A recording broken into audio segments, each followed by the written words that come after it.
All right, Shalom Alaikum, giving all praise to Yahweh, Ba'ashem, Yahweh Shah, Ba'ashem, Ba'chakadash. Double honors to the elders of GMS who well taught us his truth and sincerity. Double honors to you, Akim, salutations to you, Akim, out there pushing this word. Truth and sincerity, risking your freedom and your life to do so. So this is going to be pretty quick. It's about, prophecies and the identification of the Israelites, okay, according to the Bible. Now, this is on RT. This is a RT.com video. It says Black Lives Deadlock, Black Lives Matter versus KKK. Racial tensions spark anger in the U.S. Now, there was always tension. There was always racial tension, and that's not going to go away, even in the kingdom of heaven. But Esau Edom, the so-called white man, was always hated Jacob, and really it started with the blessing. You see, and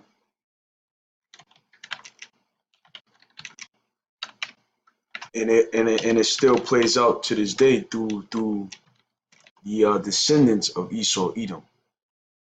You see,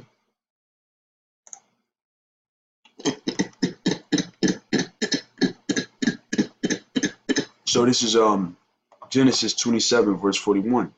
And Esau hated Jacob because of the blessing wherewith his father blessed him. And Esau said in his heart, the days of mourning for my father are at hand, then will I slay my brother Jacob. And ever since then, Esau has been slaying us. You see, these are the Edomites. Okay, Esau was red all over like a hairy garment. You see, and these guys are a part of the KKK, a Ku Klux Klan, and this is Jacob, you Negroes, Latinos, and Native Americans, in which they constantly come against.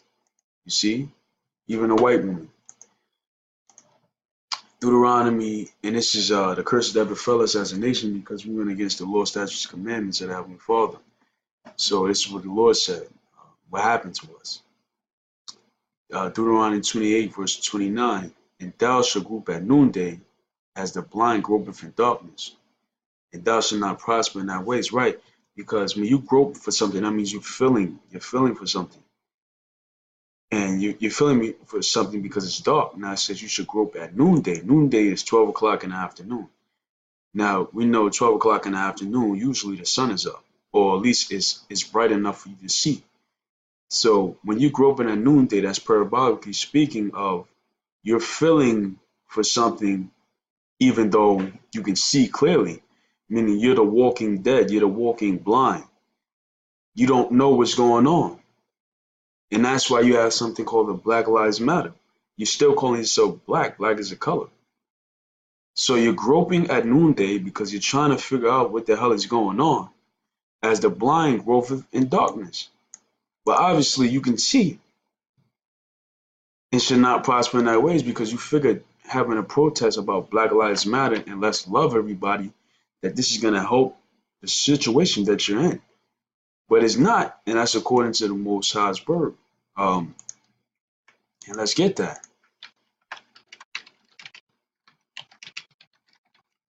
Because the scriptures speak about the elect being awoke, meaning, let's read it. This is Romans 11 verse 7. What then? Israel not obtained that which he seeketh for? But the election have obtained it, and the rest were blinded. Now, this thing that Israel is seeking for is understanding of the condition that they're in. Why the hell is this going on? And why are this happening? Why is this happening to us?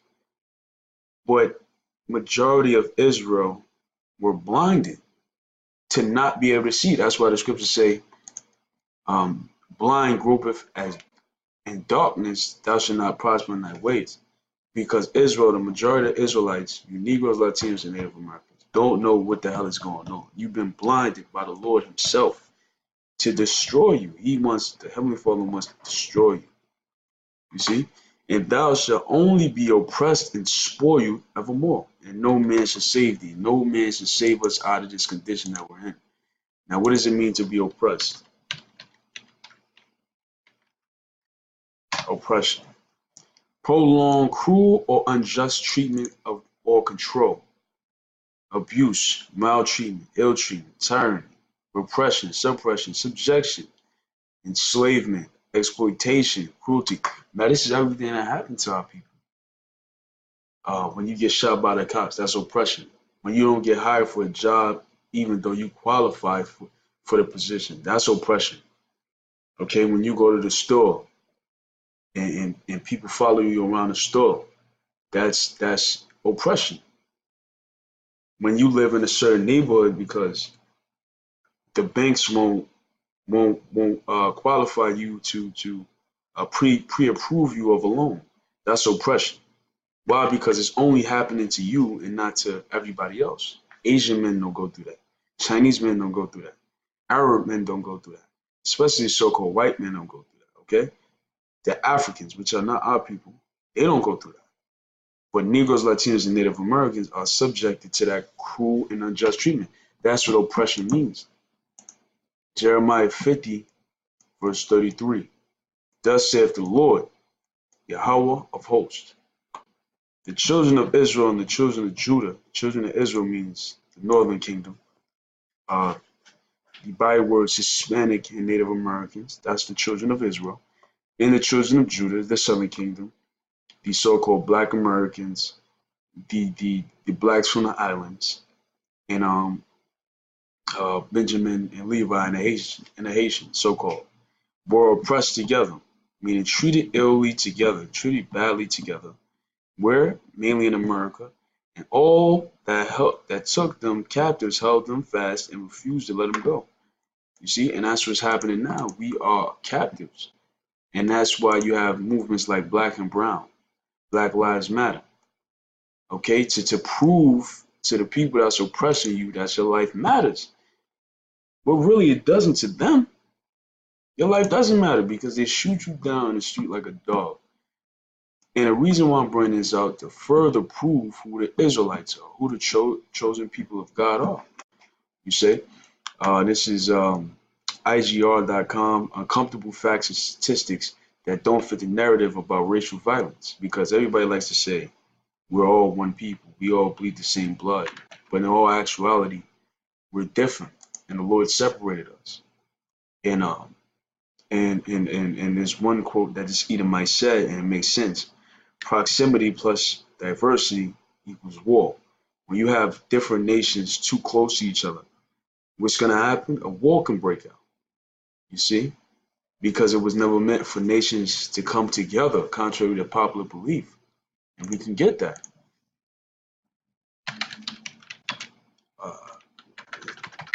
Divided Slovakia.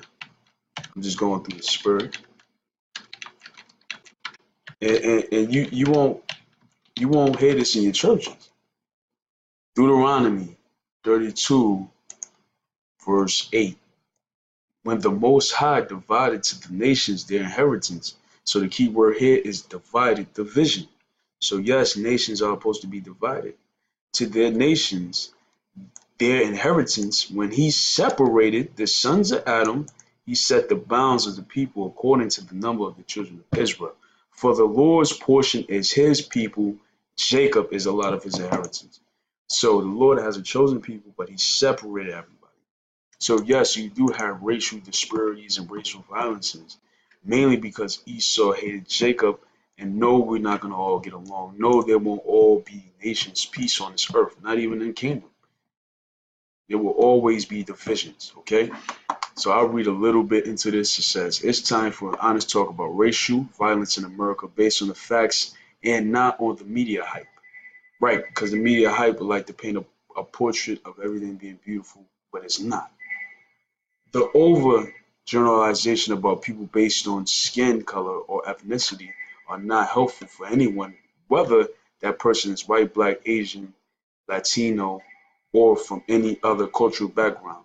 In an article by Vox.com titled, What We Know About Who Police Kill in America, the narrative presented is one that confirms there must be racial bigotry involved in police shootings of African Americans, right? Because you're being oppressed.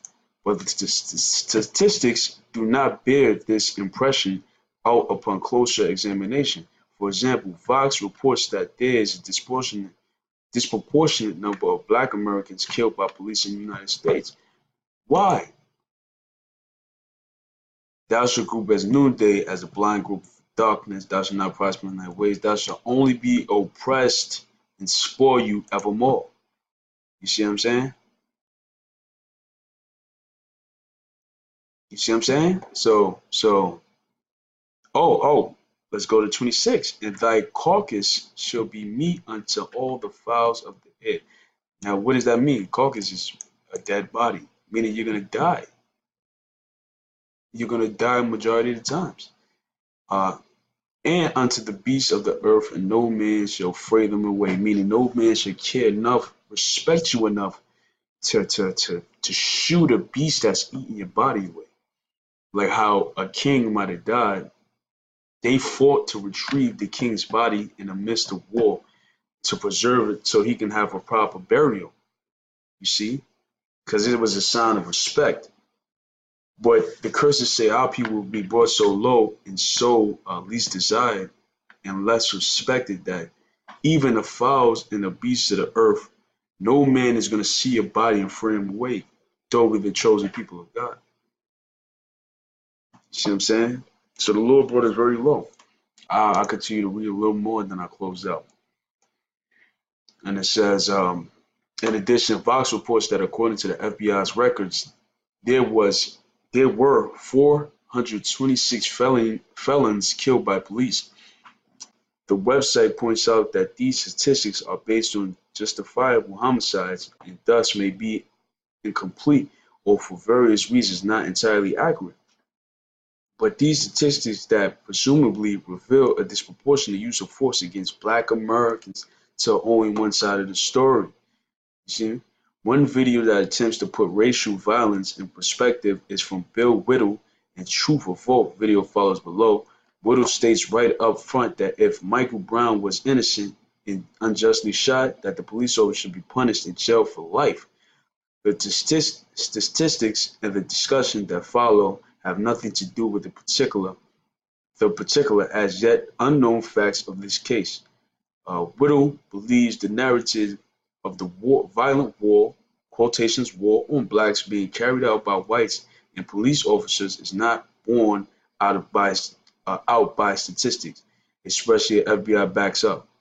As far as homicide data, the FBI in 2011 there were 3,172 whites killed, 83% by other whites, and 14% by black. On the other hand, there were 2,695 blacks killed, and 91% of these were at the hands of black Americans. So that's what they like to say. But truth be told, Esau is killing us because he hated us for the blessing we had. And let's get this. I'm gonna close it out with this. Ezekiel,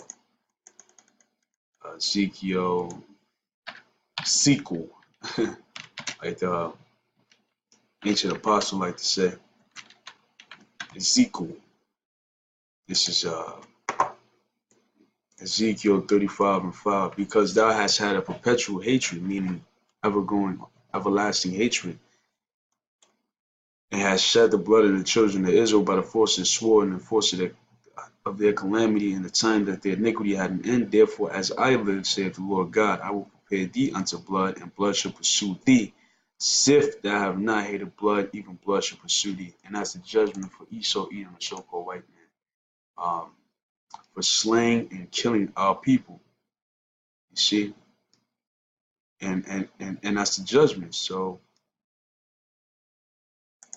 though he's in power now, he'll soon be brought to desolation.